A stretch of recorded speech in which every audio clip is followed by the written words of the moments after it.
Be nature is healing.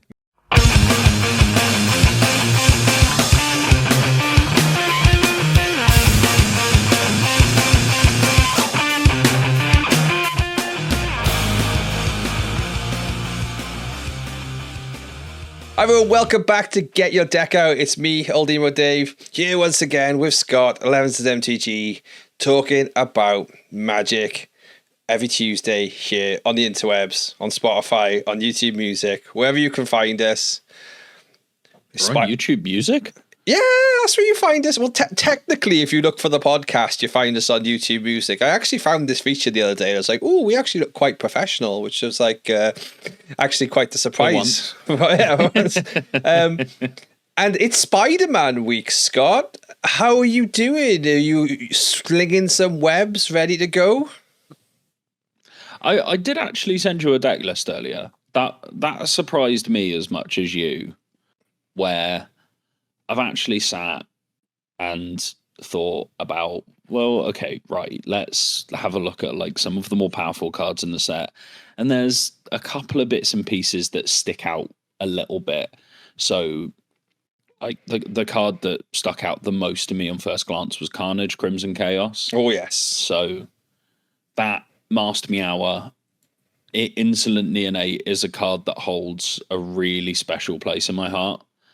And Master Meower is that, but arguably better. Haste versus Menace is a discussion, but you can sack the Meower and then Carnage to off of the discard to then get the Meower back, or you can do what I'm doing and play it alongside things like Riddler, Inti, Fear of Missing Out, and see where that goes. But Alesha getting Master Meower back seems pretty nice as well. Just constant threats, constant value, constant card draw. Like, I am not happy about the set. I wouldn't even say I'm excited for it. We've got the pre-release this weekend. I know you're running one. I'm running one for our locals here in Cardiff. Hello, if you are listening. We haven't seen the greatest ticket sales in the world, and that's what I think a lot of people have been seeing worldwide, not even just in the UK, where is it a symptom of burnout because of the amount of sets? Is it because it's specifically Spider-Man and it's over that line that I've talked about once or twice before, where people can permit Lord of the Rings and Final Fantasy because it kind of feels okay? Final Fantasy was a bit like, oh, maybe, but then we got our hands on the cards. They were well designed. They were flavorful. And it felt like the set had been crafted with love and with care. Yes, it did. Very much so. Especially with what we've been told about Spider-Man, where I love Morrow. He's done incredible things for this game. And if we didn't have him, we would not be where we are today. Not even close. But we expanded the set because there were just too many awesome cards to design. It's actually not the correct line. The actual reality was Aftermath sold like crap. Assassin's Creed failed. Yeah, Assassin's Creed failed. So we had to pivot, and we're going to tell you right at the last second. Yeah. So any squeeze of the copium that we could have done prior to this happening, you've done, right? And that was like actually a little bit of a slap in the face after everything that's gone on. Especially when people were already still reeling from the slap in the face that is Marvel sets in Magic. And as I said, like even Avatar, it's at least like monks and magic, and it you need a bit of, to use your word, like copium, but like finagling to get it into your mindset of this is okay as a crossover. You need a couple of whiskeys and you're okay with Avatar.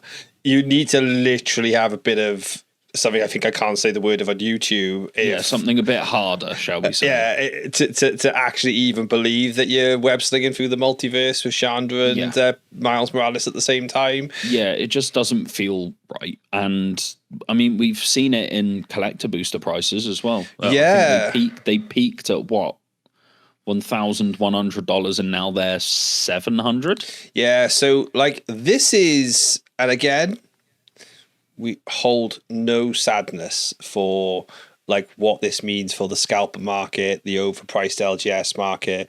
We're quite lucky here in Cardiff, and specifically our locals, where like the product they get, they price it reasonably around what the RRP should be, and they don't buy into the 700, 800, 900 pound sale hype. So which also means it's never on the shelves, unfortunately, because it's actually sucked up so quick. But you are seeing that, yes, these stores are getting returns, they're getting throwbacks, because ultimately everyone's got like, hey, I pre-ordered, but I did it on my credit card, so I can just off-ski this. So and you cannot do anything. So could be a rebalancing. This actually could be like the great rebalancing of card inflation. Maybe nature is healing. Maybe nature is healing. But it's still to be seen. Like you, not overly excited. Obviously, I love being around our store and our community, so like I'm excited to be around that.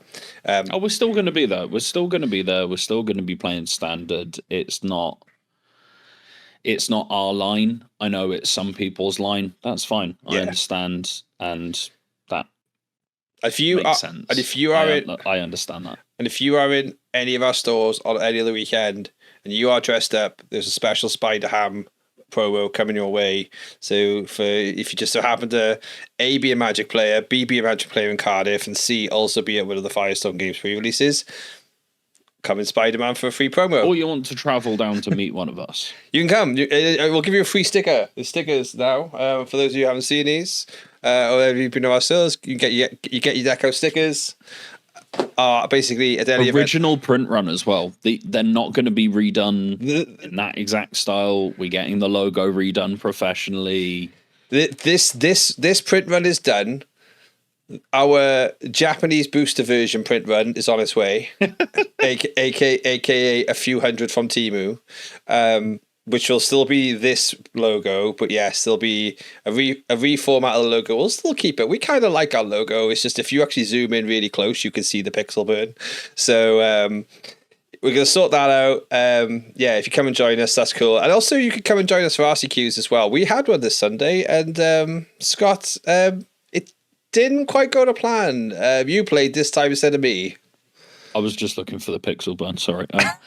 Yeah, so you were judging, I was playing. I regret that decision immensely. I played 4-color control, or Jeskai Black, whatever you want to call it.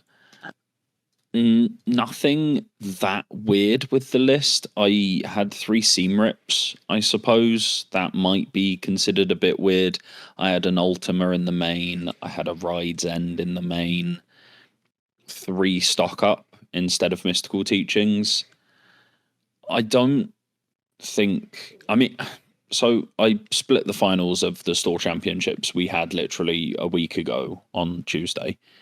So I'm happy with the list. I drew an extraordinary amount of land, and my opponents played very well, and I kind of got paired into some of our local like absolute heaters. I got a Pro Tour competitor into an RC competitor into someone who I don't think they've won an RCQ, but they are almost always around the top 8. And that was Vivi, mono red Vivi.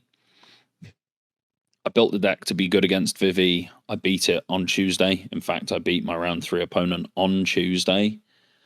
And it felt like pretty good. It felt like the list was well tuned for it, and it just didn't line up. And I don't know if it was me personally and my feelings about this standard format where it feels a little bit lame duck, but the air in the room, it just felt like people were a little bit checked out. Yeah, like we're a special bunch, us competitive lot, and I think at our heart we're there to compete, and I think at the secondary level of a special lot who are there to compete, there's also the lot who are a bit like, I ain't winning today, but I am going to have fun trying to win a few games. And I think add it all together, bit of a lame duck format. There isn't any room for a deck that's not Vivi or the deck that beats Vivi. There's decks that beat the decks that beat Vivi, but if you're the deck that loses to Vivi, you're going to lose all of the higher table matchups anyway. So shout out Alex Hillier though for playing blue-green turtle ramp. Yes, so in the store we had the aka user Boomerang, as Doomwake referred to him in his recent video. You can go watch that over on Doomwake's channel, right? He did a full-on deck tech, but we had the actual deck in the actual room from the actual guy. Alex, we should just get you on the pod, because you literally just do this like all the time. You literally pick a season and you go, I like combo-y weird shit, and I will just play it and master it and make it happen. So their Turtle Vamp deck, essentially, for those of you who haven't seen it, it's a bunch of enter the battlefield triggers that get abused by Quantum Riddler, Starfield Vocalist, the Clifftop Lookout, Splash Portal. Like, honestly, Splash Portal, what a hot card. I actually just, the fact that like this hasn't been abused yet, well, I guess we now have Riddler, so we now have the perfect engine. Didn't actually come off them this time. They did top 8 the RCQ I played, which is actually top 4, I think, actually, in that particular one. So they are definitely a good heater. I'm pretty sure we're going to see them qualify somewhere across this current standard with this, because especially as some of the Vivis drop off, they're fantastically placed into everything else. Especially like the Tamiya, the mono black stuff, they just win. They just grind a win out, or they combo a win out really well. And also, again, anybody playing control, they just hold up a splash portal and go, cool, wipe my board, but I'll come back at you with a Quantum Riddler. So that was in the room. We had a lot of we just basically had the top decks, right? So I'll read down the archetypes. We had so Alex's Turtle Vamp, but we had mono red, which we had 2 in the room. We had three mono red, 3 specific mono reds. Yes, so they weren't in order on the list. Demir mid range, again, 3 of those. 4. Why can't I count numbers, Scott, today? Because one of them says UB mid instead of Demir mid range. So it was 4 Demir, 4 Vivi, 3 mono red. We had a team of Battlecry combo, which I like. That deck was sick. Yeah, one of those. I like that. 2 4-color control, and then Team of Battlecry, Turtle Ramp, and mono black. That was the room. Yeah, the mono black deck. Friend of the pod, Josh. Really, really sick deck. Again, I think very nice classic though. Beats Vivi, has game against Vivi, but I mean, Duras mainboard has to do a lot of. In fact, Duras and Intimidation Tactics mainboard has to do some heavy lifting. Yeah, and along with 4 Deep Cavern Bat, 3 Shoot the Sheriff, like. It's got a lot of game. It goes really hot into mono red as well from that perspective. It rips the hand apart, destroys everything bar the Razorkin.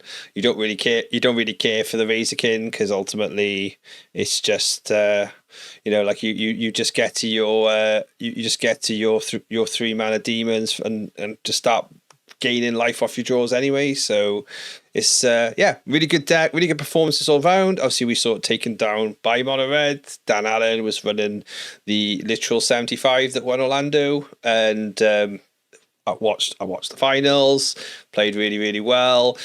Doug, best thing he could do though, because ultimately mono red on the play against you is already a struggle, but when you got someone playing it really well, getting all the right cards and getting all the right answers, I was actually quite impressed that Doug actually avoided the 40-0. Like, he actually took a point of life off at one point to actually mean it wasn't a complete whitewash of a finals. But Dan, well done. He's the first qualifier as well for our Get Your Deck Out Invitational. So again, if you didn't listen to the pod last week, we are on January the 4th of 2026 now.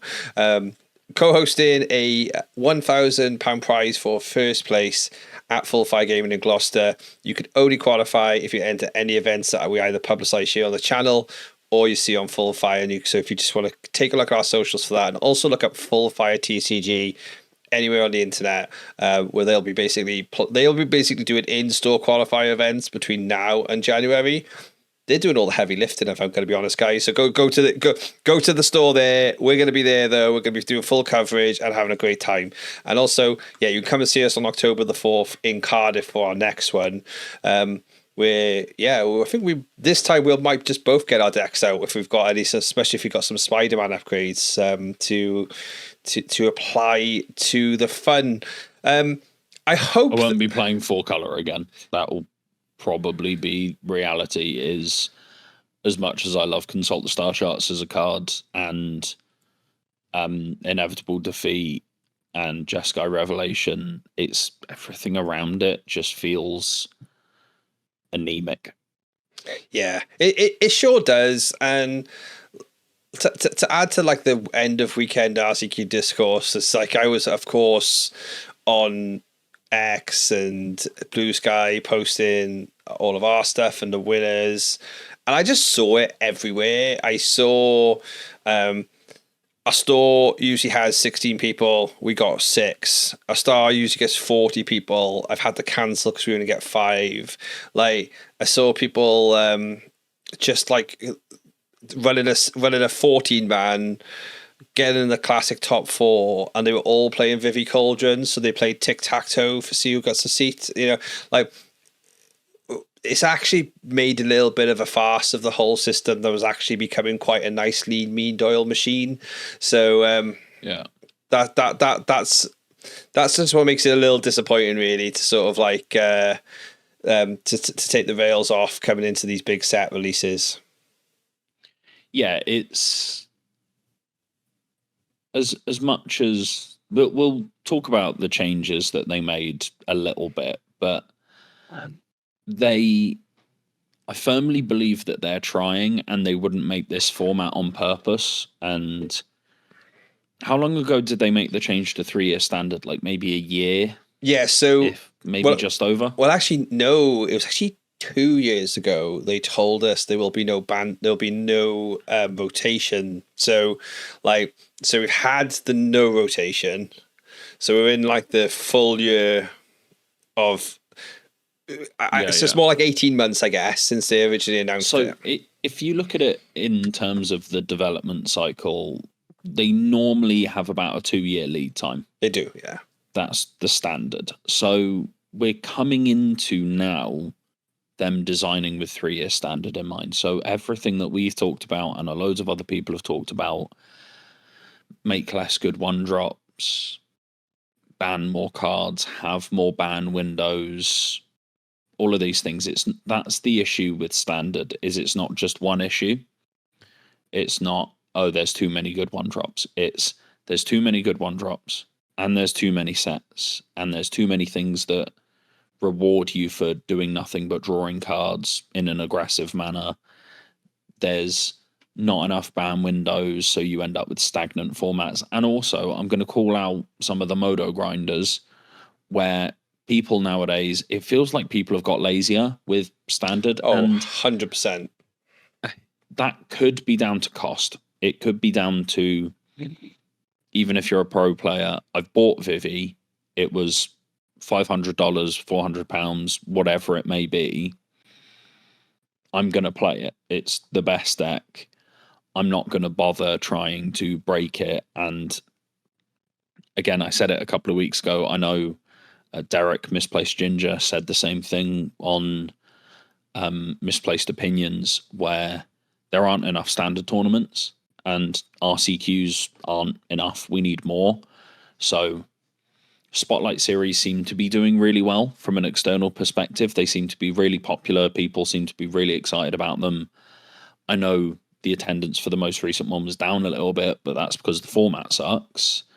But you might need to take your lumps a little bit and have a couple of them with lower attendance, because then people are going to be turning up with things like mono black, like Josh turned up with to our RCQ. They're going to be tested, they're going to be tuned, and people are actually going to have a reason to care and have a reason to try and break it. Yeah. On top of all that, though, I think the change they made where they've brought the ban 2 weeks earlier to align it better with the RCQ season. Yeah. I think we need to give them credit where it's due. That's not really been talked positive about. Change. Like that was something we kind of like shouted out about when they had this rigid it must be 2 weeks after a set release rule. Is that absolutely screwed with planning your RCQs, building your decks, acquiring your cards. At least what this has created, and again, we got local friends, there's 3 or 4 of them who've literally just bought into Vivi Combo to qualify, and that's because that's what they want to do. No problem with that. They now know, though, they've got a window where these cards aren't going to zero. I was going to say, let's be real. Vivi's going. Vivi's going, but Vivi's not going to zero, right? Like it's a trump card that could be played in a couple of other formats. So Vivi itself, I mean, I'm sure it's very good in Commander. In fact, I'm sure it's really good in Commander. Soul Cauldron's good in every other format anyway, right? So, if people cared about Pioneer, I'm sure they could do some really cool things with Vivi and Pioneer if it ever matters ever again. It's popped up here and there in Modern, not a huge amount, but alongside Mox Opal, Astrologians, Planisphere, that sort of thing, you can kind of do a Vivi thing, and it's pretty good with Flame of Anor, so you can do some stuff with it, and it's, as you said, it's not going to go to zero. Even now, I think it's dropped to about 35-40 euros. Oh, wow. People have already started selling. Like, wow, like my playset still costs me like a box of cards. Like, I'm okay it's with still that. It's still very, very expensive, right? But yeah, credit where it is due. It sounds like they're listening, and it sounds like they care, because obviously they don't want standard to look like it does, and they don't want the opinion of people online to be meh, this sucks. Don't play it, don't bother. It's a one deck format, even though it's not really. I've just had a look. The cheapest Vivi on card market is €29 from the UK. Oh, so it's now down to probably about £25 UK then. 25 30 quid. So banning more cards after they banned 7 isn't a great look, and it's not great for the whole having safety in your investment, that sort of thing. But anyone with eyes can see that Vivi's a problem, and just playing a Braid, it'll help. It's not the be all end all. It's not going to fix everything, but they made the change to continue pushing this narrative of you can buy a standard deck and play it for a while, which is the same reason they're doing 3-year standard. Mm-hmm. It's completely at odds with 6 sets a year, but that's not play design making that decision. And I firmly believe they're doing what they can, and they're doing everything they can muster to enable us to have even a playable format and a fun format. Yeah, and I think we're not gonna. We're always on. We specifically even time our recordings for this about when they like to tell us stuff. And again, we talk about communication. We talk about what they're saying, and we kind of already guessed it, but they've come out and said they will tell us about almost everything else in 2026. Week Saturday at MagicCon. So a couple of teasers ahead. We'll obviously hear the RCQ formats for next year. I think we're ready for, though, if they don't re-add Pioneer, then it's dead. Then it's dead, right? We will have its funeral live on the pod. We'll probably we'll jump on live in black and read its obituary. I might be wearing white because I never loved Pioneer all that much, but they've basically got a coin flip on their hands there, right? Where they give us a Pioneer RCQ season and everyone goes, oh, crap, something that's not standard for us to care about. Or they go, hey, it's standard, modern standard again, and everyone goes, "Where's Pioneer?" And they go, "What's Pioneer? Never heard of it." Not coming, because we have exciting news about a brand new format for you called Pick 3. It's like, yeah, why are they messing with draft? That's not the reason. The draft rules aren't.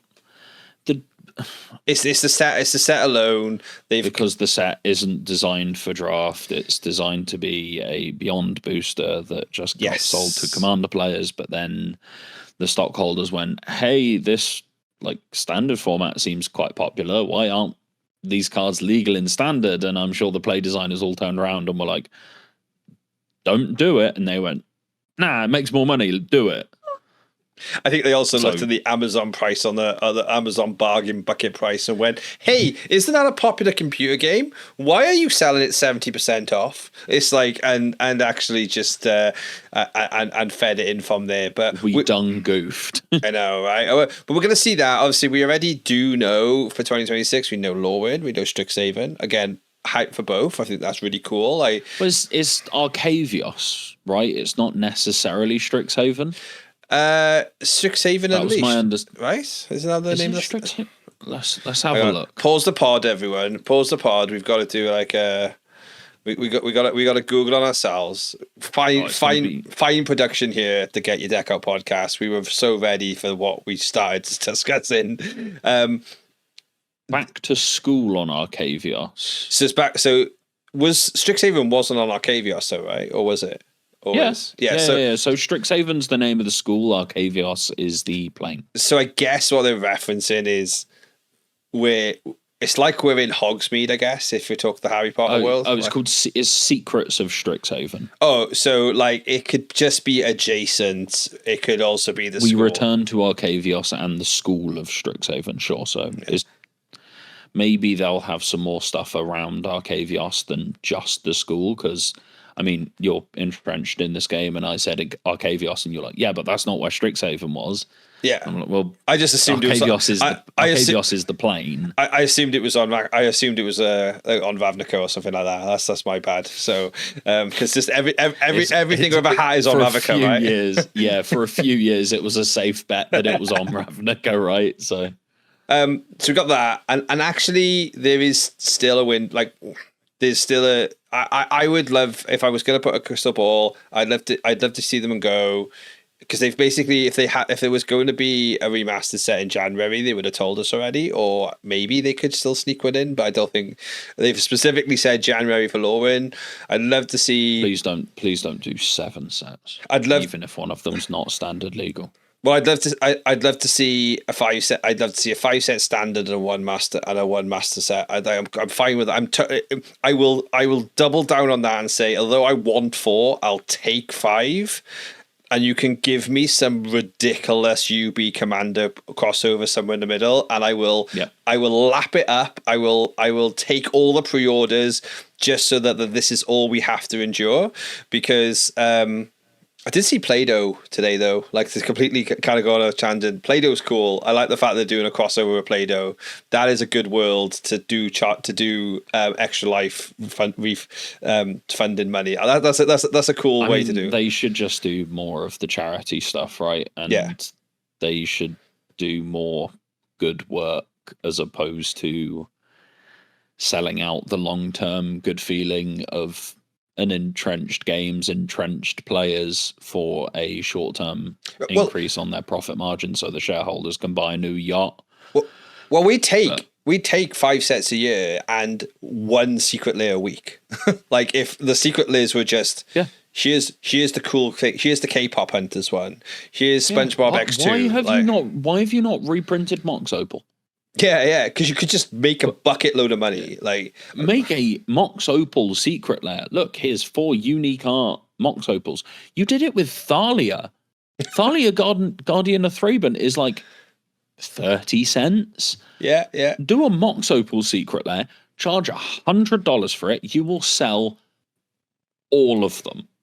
And even if it's print to demand, you'll run out of paper. Even if you only printed it on the special foiling, so therefore it was more expensive. Yeah, people would still buy it because it's cheaper than Mox Opals themselves. Do it only as Galaxy Foil. I don't care. And this is speaking as someone who owns 4 Mox Opals. And I've got my loop. They're all real. Like, I haven't gone on Temu and ordered 4, and I've just got them double sleeved in shadow sleeves, and I'm sitting far away over the other side of the table like, no, they're real. Just trust me. Love that. I think the discourse of this we'll see, and we'll be able to discuss. Hopefully, I would like to see the diversity of 3 formats. I think it's kind of good. Yeah.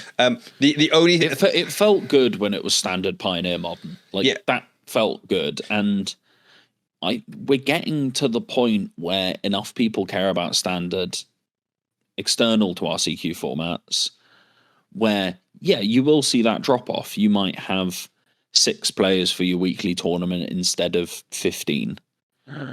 That's fine, but Standard's self-sustaining because of Arena. Pioneer is now on Arena as well. Let's not forget that, and it is pretty popular on Arena from what I can tell. Very much so. Yeah, it's there. Modern is self-sustaining because it's that like perennial. This is what we've achieved format where you can truly buy a deck and have it last and be a reliable bastion that you can not change very much until the next Horizon set comes along. And you know, Scott, with that specific stat, if we could just weed this alchemy bullshit out, do you know how close Timeless is? Specific card number if you took the top 15 meta decks of Modern? Yeah, but you can't. That's the thing, right? Is people were complaining when Pioneer was missing 15 cards, and one of them was Cathar's Shield or something. Like, well, Cthulhu Toll Collector was one of the ones who was like, who cares about this? And now you look at Boros Hammer Time, it's like a top 5. It's an actual top 5 deck. But that's the point, right? Is with Modern, you might go, oh, but no one plays Gurmag Angler anymore. I'll just pick a card where... Yeah. In fact, I think that's even on Arena, right? I think it is, yeah. Tarkir remastered thing. But it's not super popular or stubborn denial. Like, it sees play in Domain Zoo, but Domain Zoo's on the downclick. On Arena, though, just for reference, on Arena... No, I understand that. Yeah. 29 is the number, just to get this out there. I reason why I bring it up is just to support the whole method of like why Standard, Pioneer, Modern is keep improving, keep printing stuff. Because we went from a Pioneer play group who were like, whoa, Modern's a step too far, to getting a Standard play group back together.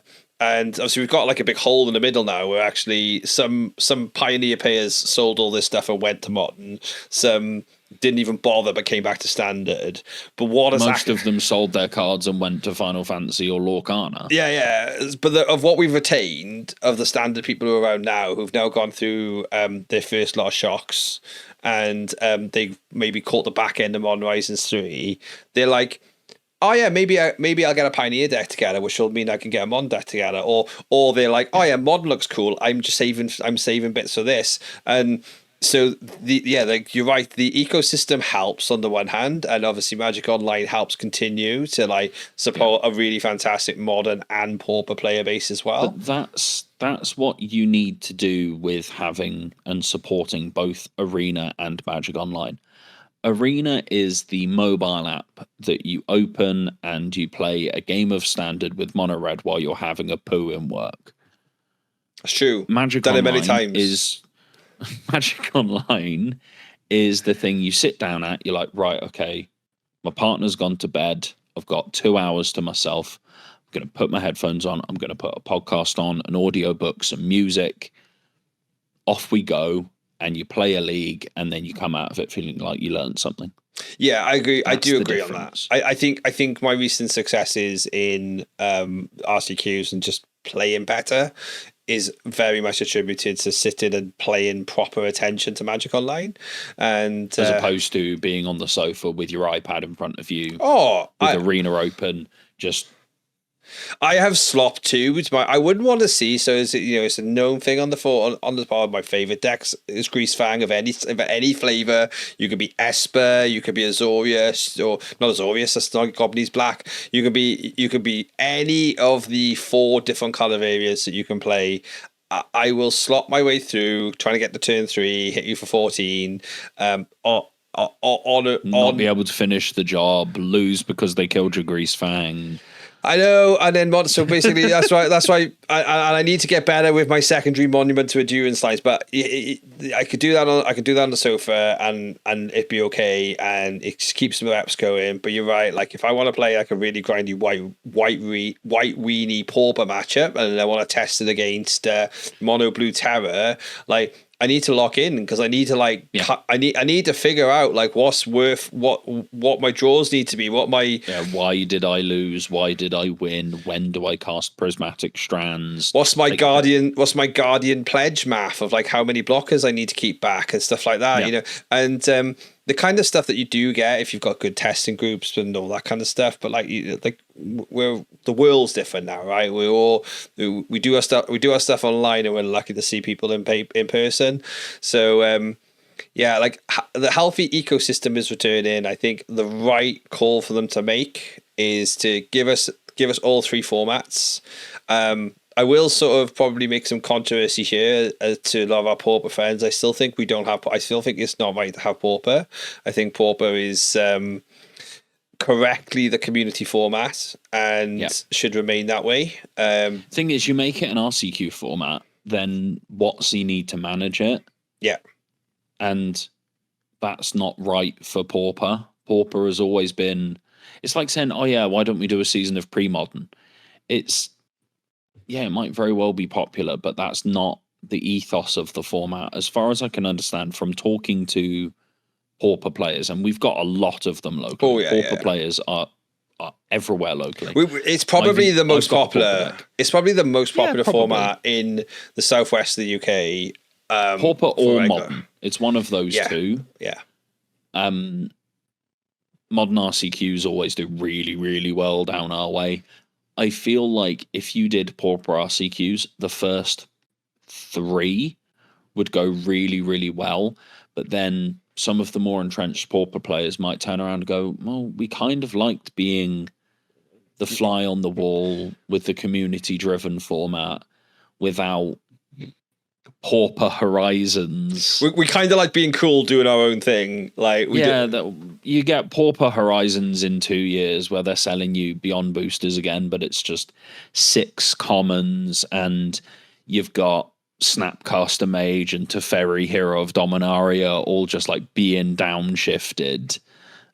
And it's like, but they're not playable in anything else. So we may as well give them to you. It's like... Yeah, and then all of a sudden your format gets shat on from a height and is completely unrecognizable. And trust me, you don't want that to happen. That happened to my beloved format in Modern. I've put up with it. I see it just as a different format now. It's not the Modern that I started off playing. It's just a different format that happens to have the same name, and it's still really good. Modern's in a really, really good place. Yeah, it's very healthy. I like it. Really balanced, really healthy. The gameplay is fun. The games are interactive mostly. Maybe slightly too much combo, but that's been a problem with Modern since before Horizons. People will say, but MH1 broke the format. It didn't really. Hogak was too much, but that was it. MH2 broke the format. Grief was a mistake. Fury, I think you can argue about, but everything else was fine. MH3 broke the format.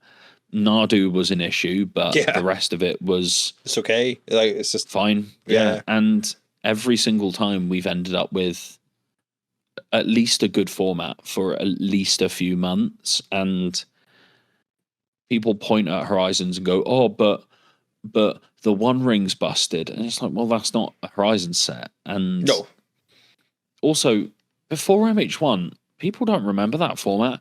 The format sucked. For like 3 years, Modern was just ships passing in the night combo, and it was dull as shit. Chord of Calling was like the best card because it was devoted Vizier and KCI for a bit and Phoenix, and it was just, oh, did I draw my hate piece post sideboard? That's not fun. No, that's not fun, and it wasn't particularly interactive. And do I think certain cards in MH1 and MH2 overstep the line? Yes. Do I think MH3 overstepped the line completely? Yes. I'm not saying that, oh, it's just fine, just put up with it. I think it has its issues for sure, and MH3 in particular overstepped a power level line, and the mechanics they chose were really parasitic ones that behooved playing more of the same thing, which was flawed from the start. However, all of that being said, how many decks are there in Modern? Like 50? I think you could legitimately play 20 plus and win and that's before you get out of like tier 2 or tier 3. Yeah, like there's legitimately we could actually even go back and look at the Mega Modern and probably see the 160 100 just all over the place. Yeah, but I think our like overall feeling being don't do that to Pauper is what I'm saying. Yeah, don't just leave Pauper alone. Bring us back 3 formats so the ecosystem can continue to heal. We taken some self-reflection of bit of a lame duck. We felt it. We've been in it. We are in it. Yeah, we've been in the trenches. Like, but I think this is going to be okay. I think this. People wanted it now. I think for precedent, it's great now to say, hey, here is 2025, 2026. Here's your bans on November the 10th. Here are your seasons. And by the way, at the end of every season, we're going to deal with whatever's fucking you over.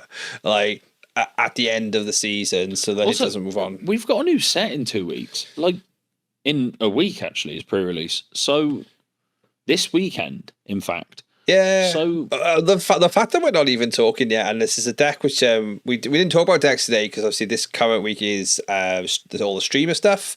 So we're going to be jumping ourselves on Magic Online on Thursday and Friday, playing against some friends and testing some stuff out in the queues. I actually even got a little, but I'll even think I got a little like basically mono white hate bear, weenie hate bear kind of like thing going on where I'm just like, look, if you don't let Vivi get cast, because you just keep taxing the fuck out of it, then you'll just win with like... Aven Interrupter's a hell of a card. Like, I haven't even seen that deck list, and I know Aven Interrupter's in it. So Aven Interrupter, the new Spiderweb, your little 1-drop Angel Wizard, you can just make them have to cast Vivi for 7 and just... Yeah, that's something I've not seen anyone doing, is Lightstall Inquisitor with Aven Interrupter. That's pretty sexy. Because everything costs, and like even if you think, oh yeah, but mono red is going to burn you down, you just play Hillier, the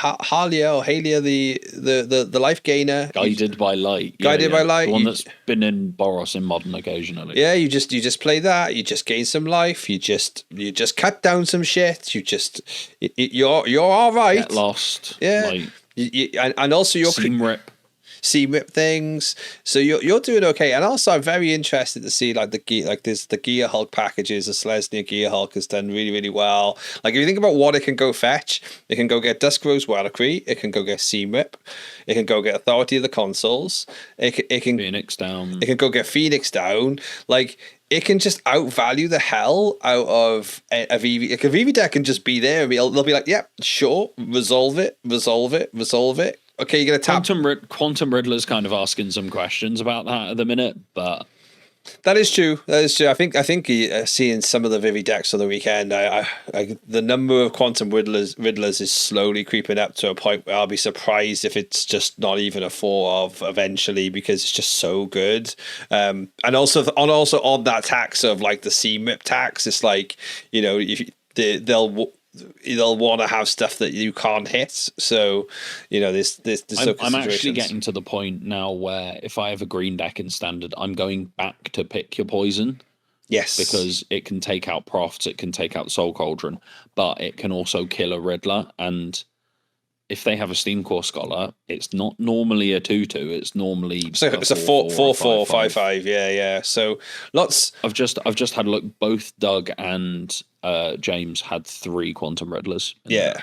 So the numbers are definitely creeping up, and yeah, I love my mono red deck. I have some interest in. I've had 4. Wow. Well, I have some interest in where I'm going to be like taking the deck. I'm sure the Vivi decks will be adjusting too, for like the next events that they have up. We've at least got something to sink our teeth into a little bit. Freshen it up a little bit. Obviously, Vivi's still going to be there. It's not going to go anywhere. But there's a little something, a little bit of interest to keep us going until it gets banned. Got a month of brewing, right? Like if you've got no interest whatsoever in trying to be the Vivi or the anti-Vivi, you can literally just be your own thing. And it's actually, if anything, like a solved format. Like you can kind of just go, I'm going to see Dimir, I'm going to see Vivi, I'm going to see Mono Red, and I'm going to see something that beats 2 of them. Yeah, I'm going to see Control. And then I'll figure out what I want to play around that. And there's plenty of card pool. We've talked about it before. The card pool is actually insanely large. So there's plenty of stuff. There's plenty of stuff to get your job done. There's stuff in the current format that people haven't found. No, absolutely. When this format first hit us, we were talking about Dimir. We were talking about, does Kaito need to be banned? It was 7 of the top 8. Yeah. And that was the Vivi. Then Vivi just went. No, you're good. Vivi's. And then no one's talking about banning Kaito. No one's talking about banning Flood Pits Drowner now. Everyone's only talking about Vivi, Cauldron. Those need to go. I personally think Profts probably needs to go as well. It's just too good of a backup plan. It just does too much. It's actually a Profts deck that has Vivi and Cauldron in it, in my opinion. Yeah. But yeah, we've at least got something different to have a look at for the next couple of weeks. Yeah, exactly. And we probably won't hit our next actual tournament reports probably till like early October now. Like we say, we got one on October 4th. I tell you what I'll be doing, Oscar, looking at the Twitter feeds about the recent set, and there is a official change from Magic now to GameGenic as their supplier of accessories. Shout them out for that, for they now, and also shout them out for creating one of the best crossover deck boxes that I'm going to get my deck out and I'm going to put it in this now, because the Soft Crate 80 like is a perfect solution to put like your deck and your tokens in, because they've got enough space if you're a commander player to just go and put your 100. They also give you this token and dice box to also slot that in behind. We've had a look before. We were just like, you literally have now just created the thing that's perfect for the entry level crossover 60 carder into 100 carder person who's going to be able to do things. And yeah, we love your sleeves already. Like, you literally are the nuts and bolts to some of the stuff we do. We're recording a video tomorrow, and these are going to be in use. Shout out old school modern. That's so for people to know. But yeah, there's a little teaser for some people. But great to see, Scott. We liked it too. I think like this.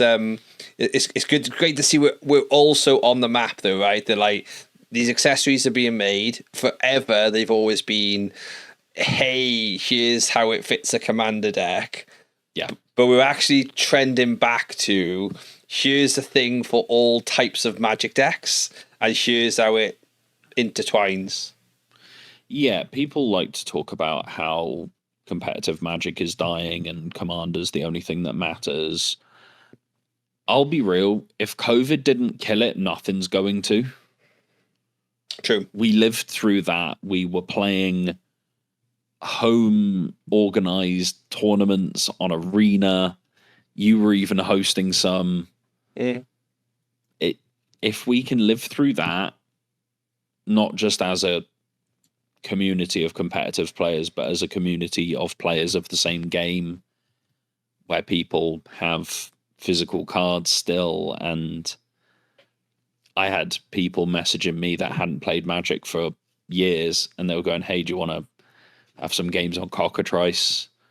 I got really into Vintage for about 3 weeks because you're on Cockatrice, who cares? Do what you want. Just copy paste whatever. And if that's not going to stop us, then nothing is. No. Obviously, it can be better, it can be worse, all of these things, but I believe this will improve. I believe this will get better. William Jensen has done good work so far. He will continue doing good work. I know Cedric Phillips is the play design manager now.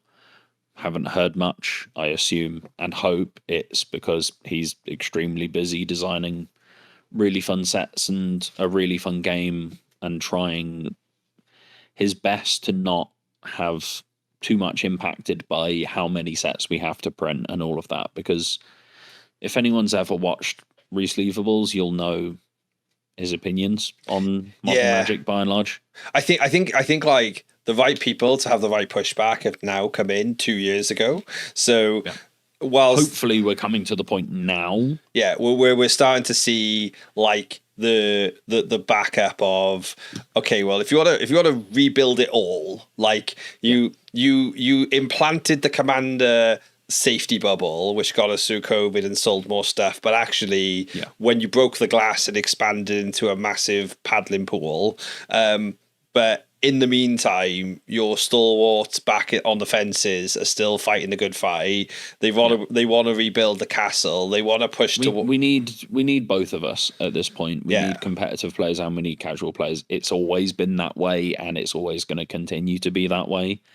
And when I say casual players, I'm including Commander players in that as well, because that's by definition casual. You're not competing for stakes unless you're playing CEDH, which is a different beast where you finish the round and then you get 20 minutes to argue about who wins or whatever. But I mean, it could be worse. We could be playing Yu-Gi-Oh tournaments and having double losses, right? So. Yeah, I know, right? So the Yu-Gi-Oh officially put the rule in to play now, so that if you hit Silver Lightning, they extended the time from 45 minutes to 50 minutes, and however, if you hit 50 minutes, you get a double game loss. So even if you are 1-0 up, your result for you is reported as 1 win, 2 losses in that match. And if both lose, you both lose. I just want to make that very abundantly clear. I am playing against Dave in a Yu-Gi-Oh tournament. Time is called, like instantly. We stop playing and we both lose. I'm 1 game up. Dave's got 50 life points left. Tough shit. Time was called. You both lose. And half of like the TCG like world and universe is about trying to stop people from metagaming or cheating. I can't actually imagine a world where there'll now not just be this underwritten CD world of scoop not scoop in Yu-Gi-Oh style collusion, right? And so from what I could tell, I did actually delve into the terrifying space that is Yu-Gi-Oh subreddits and look for some opinions on this. You came back not mentally scarred, or you good? I went in mentally deranged, so I was fine. But people didn't seem to hate it, and as far as I understand it, Yu-Gi-Oh throughout the years has had a lot of issue with win game 1 and then stall out side deck in such a way where you just loop or stall the game out and just win 1-0 and just force the game to time, or you have cards in your deck that can just force draws, things like that, where like you can do that in Magic. It's just not super prevalent because of the way the game engines are built, where sometimes you get mana screwed and what have you. I know Yu-Gi-Oh has has variance in it, but I've always, from an external perspective, seen it as more combo-y, more streamlined. Mm-hmm. Your deck is going to do its thing more often than a lot of decks in Magic do. Yeah, that's right. From what I did. Yeah, from that perspective, stop people doing that. My argument would probably be stop printing cards that allow people to do that. Yeah, for sure. But if you're going after the bad people, then that's fine. It's when you've got a control mirror and you can't finish the second game and you both lose, that it feels almost ham-fisted to me. But yeah, like increasing the round time from 45 minutes to 50 minutes, that's a positive change, I guess. Yeah, I heard a similar thing too. I asked about in a couple of events we were at LGS's when I sort of spied some Yu-Gi-Oh players, and they kind of did give me that take. Interestingly, I think like I guess if we had to like change a rule, I think we were both kind of in agreement. Like the main rule we change is just like when you get banned for cheating, you just get banned forever. Like I think that would also help. Actually punish cheaters. Don't let people just free roll cheats. People used to do it more. People used to cheat more and more openly and more prevalently. So, and camera matches sort of like have helped sort of almost like call out what the cheat is so people can look for it. But shout out Mark Tobias, who can't even turn it off when he's on camera. But people like that where they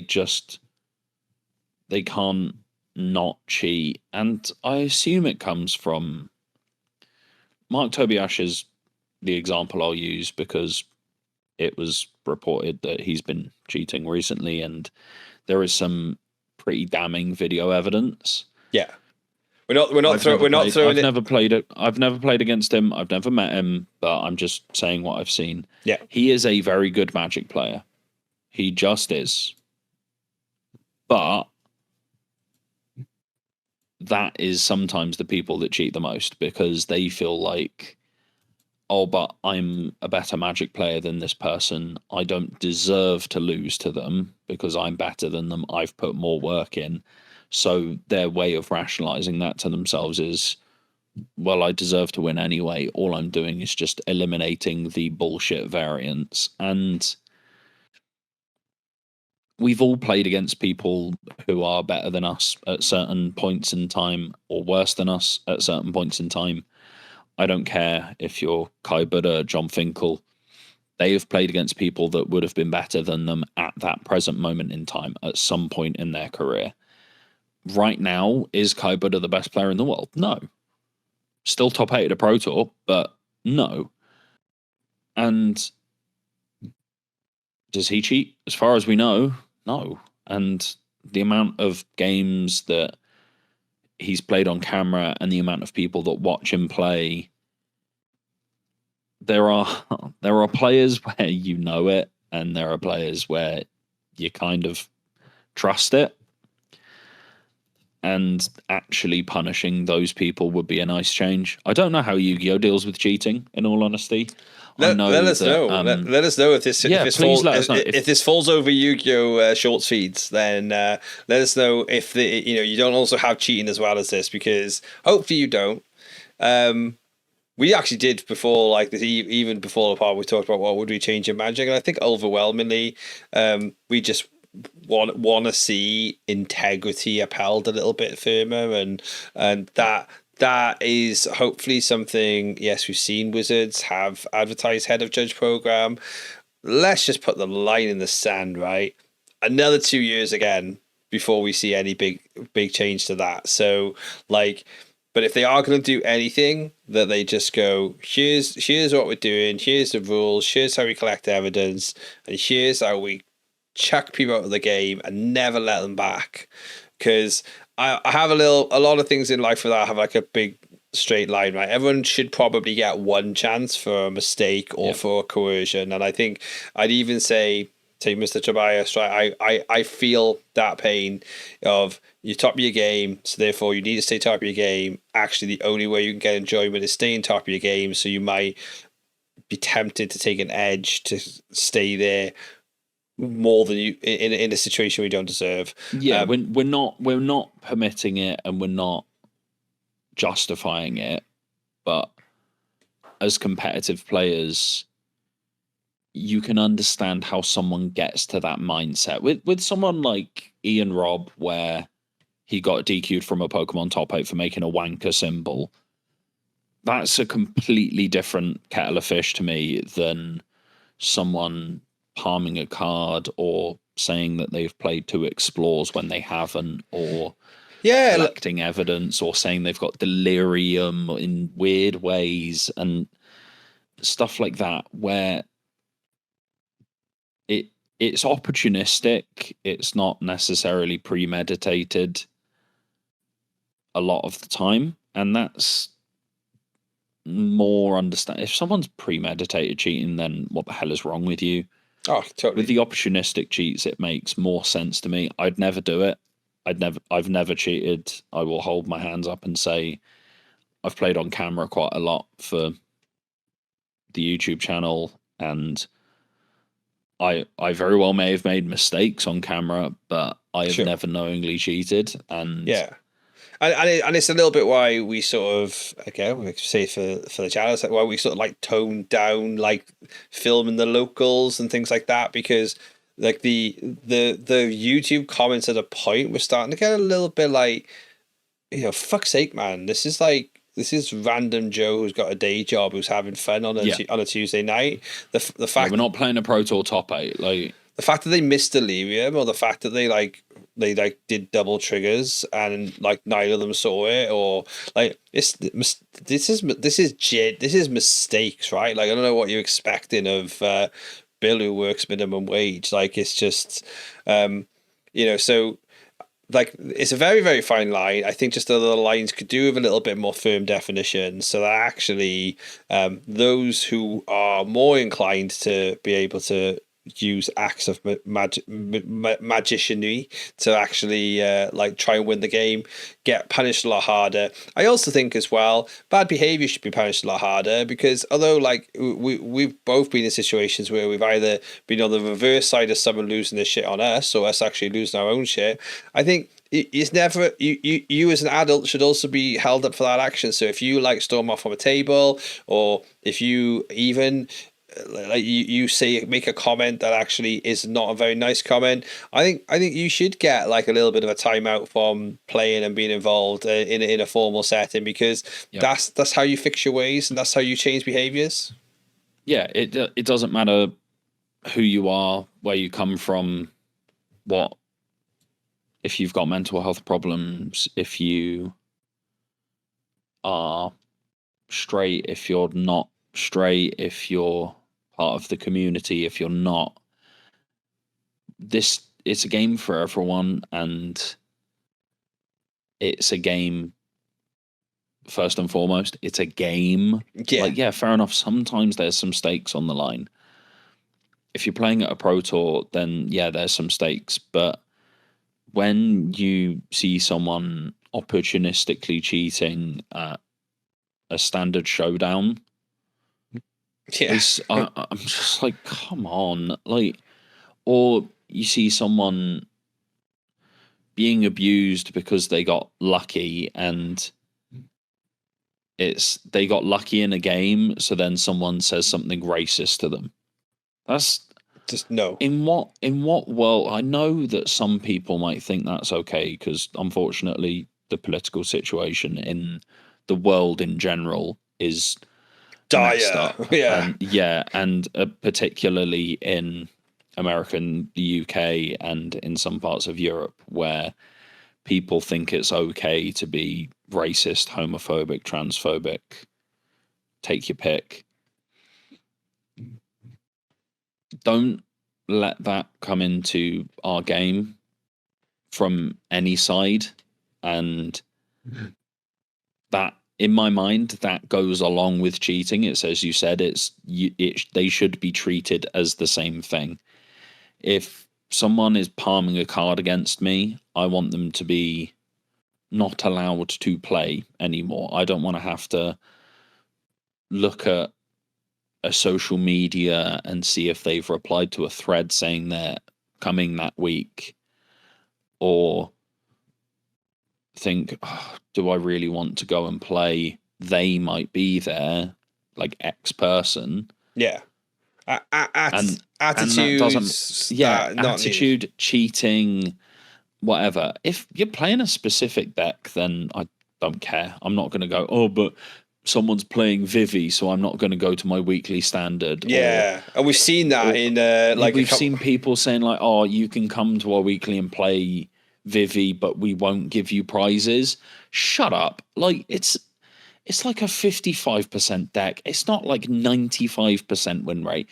You still need to play it. It's a really, really hard deck to play. Most people will only play that at about like 70-80% efficiency at most.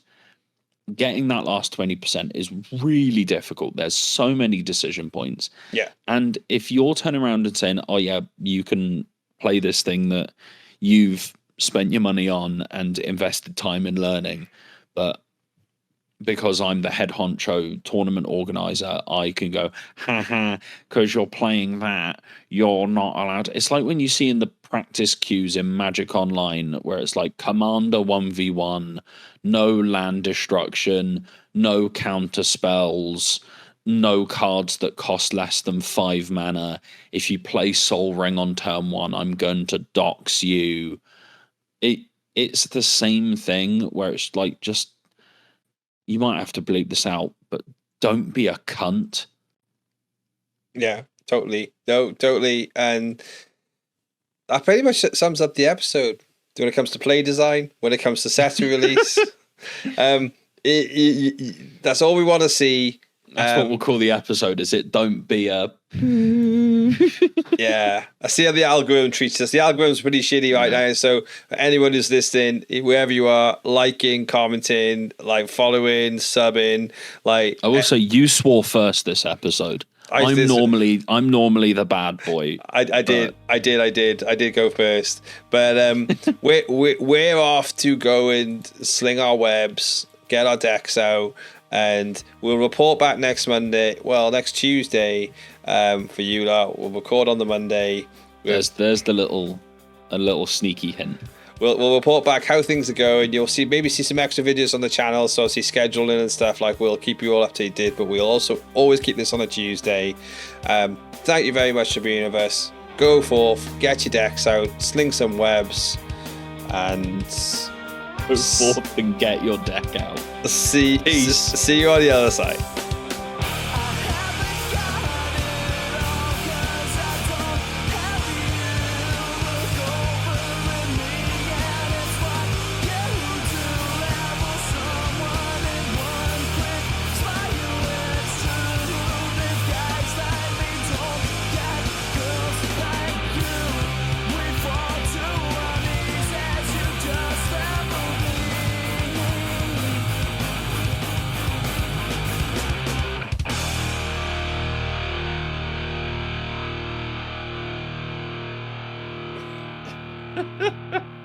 I like that. Go forth and get your deck out. It's like go forth and multiply.